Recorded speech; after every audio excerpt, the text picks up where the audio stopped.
नमस्कार मंडळी, welcome back to my channel किर्याडिस्ट रे. तर आपण आपल्या चॅनलवर खात तरी असतोय, नाही तर फिरत तरी असतोय. असंच फिरताना आज आपण पावनखिंडीचा इतिहास जाणून घेणार आहे.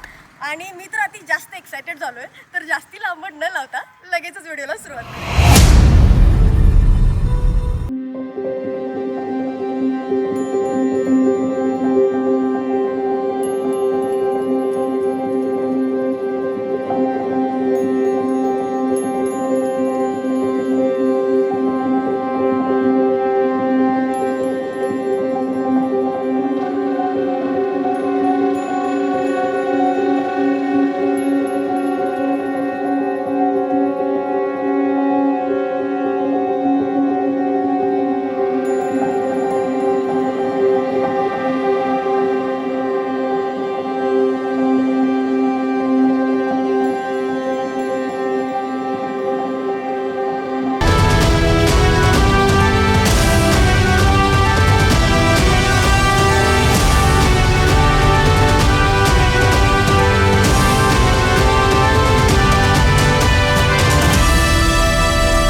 पन्हाळ्यावर म्हणजे जर पावनखिंडीचा इतिहास आपल्याला जाणून घ्यायचा असेल ना, तर आपल्याला नेमकं पन्हाळ्यावर काय घडलं होतं की ज्याच्यामुळे पावनखिंड घडली हे जाणून घ्यायला पाहिजे. म्हणून आपण आता आज इथं पन्हाळ्यावर आलो. म्हणजे कोल्हापूरपासून ना 21 किलोमीटरच्या अंतरावर आपल्याला पन्हाळगड लागतोय.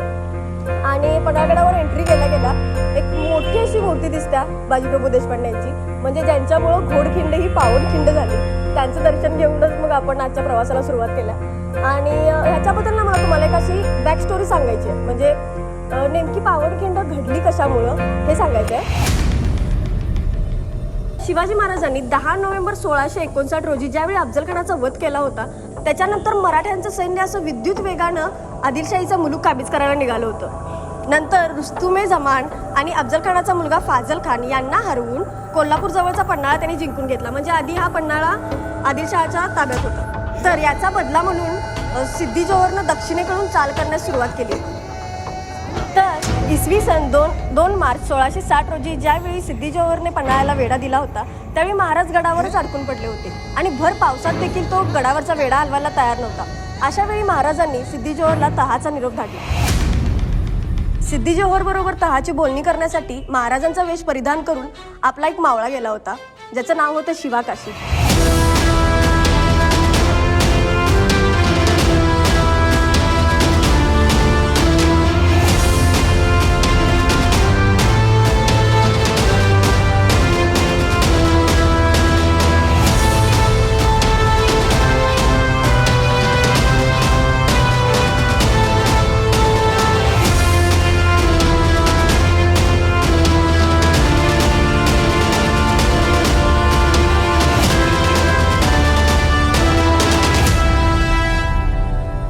याने सिद्धी जोहर बरोबर तहाची बोलणी करत त्याला गुंतवून ठेवलं आणि महाराजांना गडावरून निसटण्यासाठी एक थोडासा आणि पुरेसा वेळ मिळवून दिला. ज्यावेळी सिद्धीला कळालं की आपल्याबरोबर तहाची बोलणी करायला आलेले छत्रपती हे खरे छत्रपती शिवाजी महाराज नसून त्यांच्या वेशातील एक मावळा आहे, त्यावेळी त्यांनी त्यांचा शिरच्छेद केला. असे आपले शिवाकाशी त्यांची समाधी पन्हाळगडावर सुरुवातीलाच एंट्री केल्यानंतर आपल्याला समोर दिसते.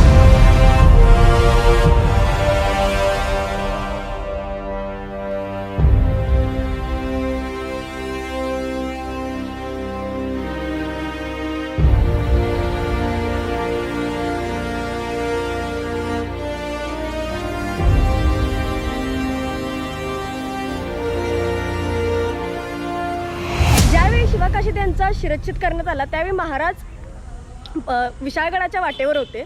आणि आता आपण पन्हाळ्यावर आहे आणि इथून आपण आता जाणार आहे विशाळगडाकडे, म्हणजे जिथं पावनखिंड झाली अशा त्या पावनखिंडीकडे जाणार आहे. इथून माझ्या मते ना म्हणजे मलकापूरकडनं जायला लागते. मलकापूर इथून आहे 31 किलोमीटर आणि तिथून पुढे किती आहे ते आपण तिथं पोहोचल्यानंतर तुम्हाला सांगतो. तर चला आता आपण जाऊया मलकापूरला पहिला.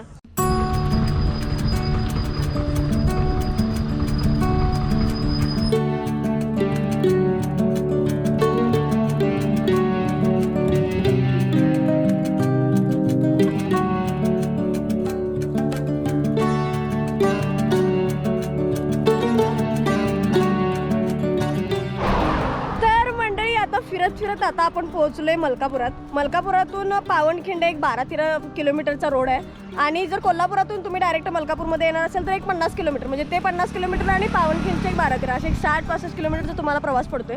आणि आता आपण आहे मलकापुरात, इथनं आपण जाणार आहे पावनखिंडीला. तर चला मस्तपैकी पाण्याचा ब्रेक ते झाला आहे आणि आता आपण जाऊया डायरेक्ट पावनखिंडीला जाऊनच भेटूया. चला.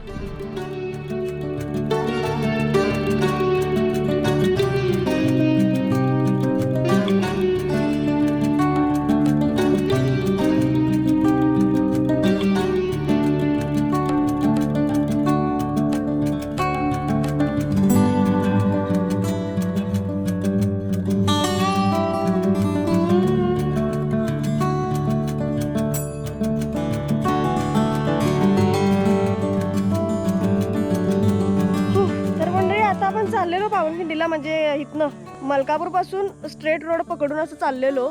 इथून काहीतरी 6 किलोमीटर पुढं पावनखिंड आहे. पण जाता जाताना उजव्या बाजूला हे दिसले शिवकालीन मार्ग असा ना, जंगलातून जाणारा एक रोड गेला इथं माग. ह्यातनं ट्रेक करत पण आपण जाऊ शकतोय. खरं एकतर आपण लवकर आलेलो नाही आणि असे झेंडे पण आहेत लावलेत, म्हणजे इथं म्हणजे ह्या चिन्हाला फॉलो करत जायचंय पुढं असं काहीतरी आहे. मला नक्की माहित नाहीये, पण तुम्ही जर लवकर वगैरे येणार असाल आणि तुम्हाला जर शक्य असेल तर हा मार्ग घेऊन जाऊ शकताय. एक चांगला ऑप्शन होईल ट्रेक करत जाण्याचा. जर आपण आज जाऊन बघूया कसं आहे काय आहे. जमलं तर इथनं जाऊया, नाहीतर मग 6 किलोमीटर रोड पकडून जाऊया. चला.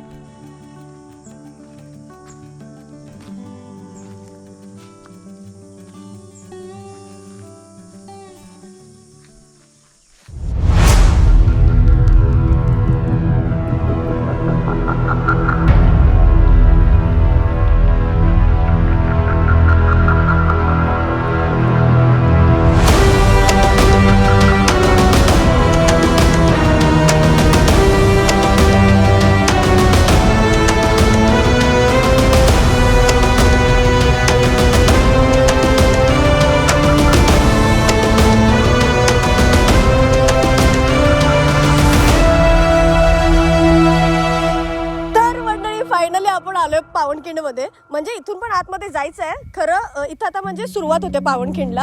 आणि काय म्हणतात ते माझ्याशी काय म्हणतात एक्साइटमेंटला माझ्या असे शब्द नाही आहेत. स्वतः पण इथनं आत जाणार आहे आणि इथं आल्याच ना असं पावनभूमीत आलेलं असं फील यायला लागले. आणि चला आता जाऊया पावनखिंडला.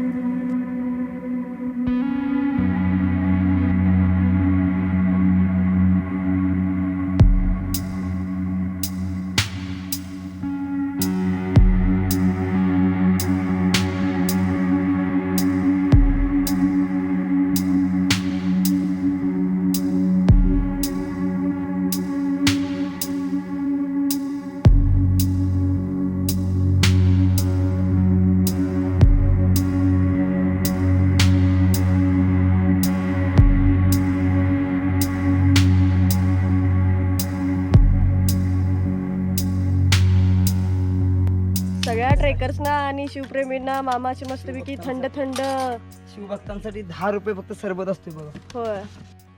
आता आपण आलोय आतमध्ये आणि काकांनी सांगितले की इथून खाली चालत जायला, म्हणजे खिंडीपर्यंत जायला खिंडीच्या सुरुवातीला 5 मिनिटं लागतात, म्हणजे 5 मिनिटाचा वॉक आहे इथून काहीतरी. सो आता हे सरबत प्यायचं आणि जायचं.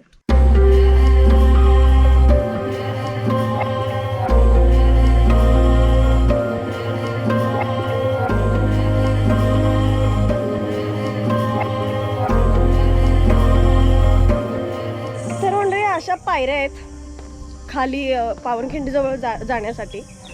सो अशा एवढ्या पार करायच्या आणि एक 5-10 मिनिटाचा रोड आहे. तो पार केला की आपण पावनखिंडला पोहोचतो.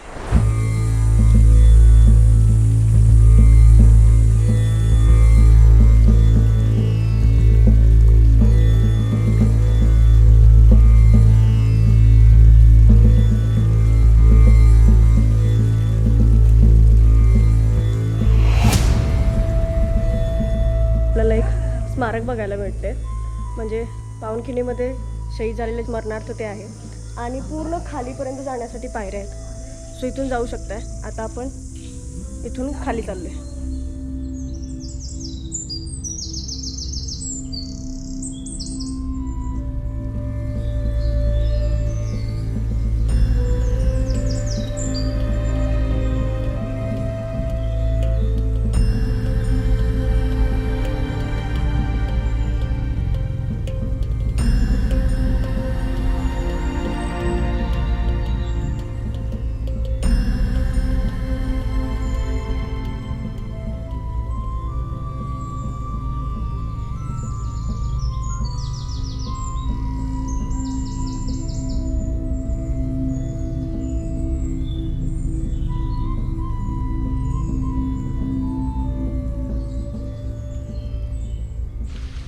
तर मंडळी त्यावेळी देखील पाऊस पडत होता आणि आज देखील पाऊस पडतोय. आत्ताच बघताना ना ही खिंड म्हणजे एवढीशी अशी एकदम चिंचोळे, यामध्ये कसं युद्ध झालं असेल आणि कसं काय झालं असेल, म्हणजे कितीही कॅमेरानं आणि कितीही आपल्याला त्या मूवीनं जस्टिस करायचा प्रयत्न केला ना तर ते होत नाही माहिती आहे. त्यावेळेचा थरारच वेगळा होता, म्हणजे आपण तो इमॅजिन पण करू शकत नाही. फक्त आपण इथं येऊन ना ती म्हणजे अनुभवू शकतोय, असं फक्त अनुभव आहे तो. आणि अजून एक मला तुम्हाला सांगायचं होतं की कोणत्याही ऐतिहासिक ठिकाणी म्हणजे किल्ल्यावर असू देत किंवा कुठल्याही ऐतिहासिक ठिकाणी जाताना ना जर त्याचा पूर्ण अभ्यास करून गेलो तर आपल्याला म्हणजे त्या जागेची जास्त माहिती पण कळते आणि ती जास्त आपण जागा अनुभवू शकतोय. म्हणजे कळालं का तुम्हाला मला काय म्हणायचं आहे की ह्या जागेबद्दल जास्त माहिती असल्यामुळे इथं आल्यानंतर वाटतंय हां म्हणजे आपण ते थोडंसं अनुभवायला लागले. जर ह्याच्याबद्दल जराही माहिती नसेल आणि तिथे जर आपण गेलो तर म्हणजे काय उपयोग नाही आहे. त्यामुळे पूर्ण इतिहास जाणून घ्या आणि मगच ऐतिहासिक ठिकाणी भेट द्या.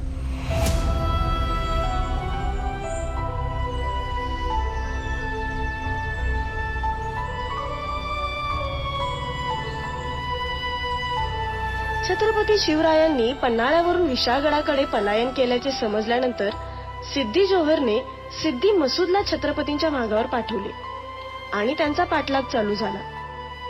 मसूदच्या सैन्याने मराठ्यांना घोडकिंडीतच गाठले. अशा वेळी बाजीप्रभूंनी छत्रपतींना विशाळगडावर पोहोचून तोफांनी इशारा करत नाही तोवर ही खिंड लढवली जाईल असे सांगितले. घोडखिंडीतील अतिशय अशा चिंचोळ्या वाटेमध्ये मराठ्यांनी मसूदच्या सैनिकांची कत्तल आरंभली. शरीराला असंख्य जखमा झाल्या असतानाही बाजीप्रभू, फुलाजी, संभाजी जाधव, बांदल यांनी मोठा पराक्रम गाजवला. महाराज विशाळगडावर पोहोचल्यानंतर तोफांचा गजर झाला.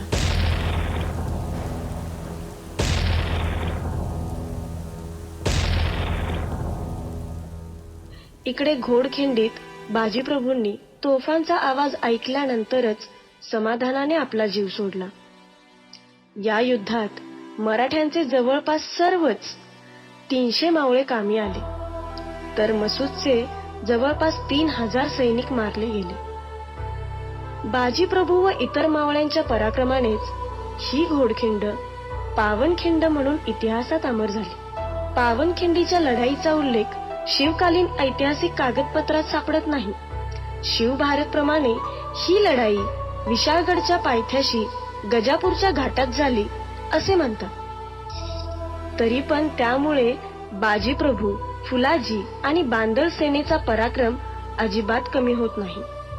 त्यांचे शौर्य आणि त्यांचे बलिदान अलौकिक आहे.